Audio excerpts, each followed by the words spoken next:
आपको बताते हैं, सूत्रों के हवाले से बड़ी खबर आ रही है। योगी कैबिनेट में कई बड़े फेरबदल हो सकते हैं। केशव प्रसाद मौर्य केंद्रीय मंत्रिमंडल में होंगे शामिल। तो विधानसभा अध्यक्ष के पद पर सुरेश कुमार खन्ना, डिप्टी सीएम पद पर ब्रजेश पाठक और सतीश महाना की चर्चा।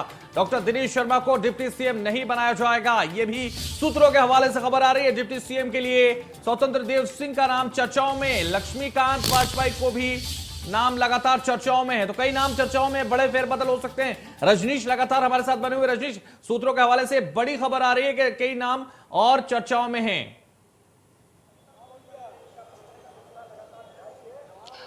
देखिए हैदर, जब तक आग कहीं से लगती नहीं है तब तक धुआं उठता नहीं है। अगर कयास लगाए जा रहे हैं तो कहीं ना कहीं उस बातों में दम है। दिनेश शर्मा के सामने भी एक चैलेंज है कि फिर से डिप्टी सीएम बनते हैं कि नहीं बनते हैं, क्योंकि 2024 भारतीय जनता पार्टी के लिए एक चैलेंज ही है।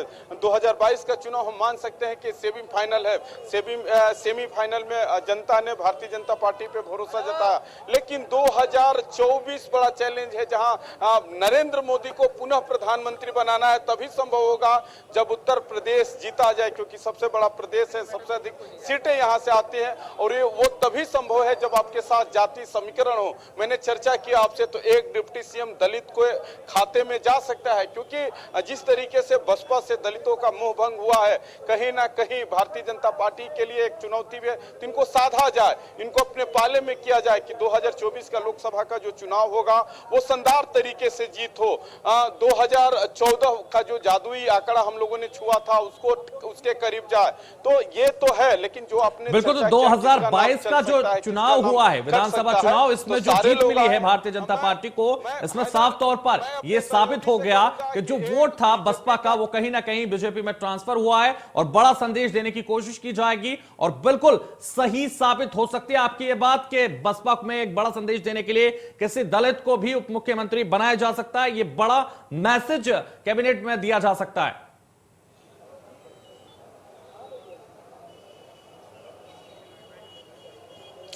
देखिए हैदर, जिस तरीके से भारतीय जनता पार्टी के जो बड़े चेहरे हैं या विधायक हैं वो लगातार यहां मिलने आ रहे हैं। मैंने कहा अपने सहयोगी से क्या कहूं कि एक सत्ता का केंद्र यहां भी है। सुनील बंसल संगठन महामंत्री, जिनका प्रयास कह सकते हैं कि 2017 के बाद 2022 में इनका जो पर्दे के पीछे रोल था, बीजेपी को सत्ता में लाने में एक बड़ा रोल इनका था। जैसे कल कार्यकर्ताओं में इनसे मिलने को लेकर क्रेज दिखाई दे रहा था। सारे कार्यकर्ता चाह रहे थे कि हमारी मुलाकात बंसल जी से हो जाए, कि सब लोग आ रहे हैं, धीरे धीरे ही सही, लेकिन सारे लोग, मुलाकात का दौर जारी है, लोग आएंगे। क्योंकि जो मंत्रिमंडल का एक जो चर्चा चल रही थी कि बिना दिल्ली दरबार के बिना मुहर लगे किसी विधायक को मंत्रिमंडल में शामिल नहीं किया जाएगा, तो लोग कोशिश कर रहे हैं कि जैसे भी हमारा नाम वहां उस ओथ के लिस्ट में आ जाए।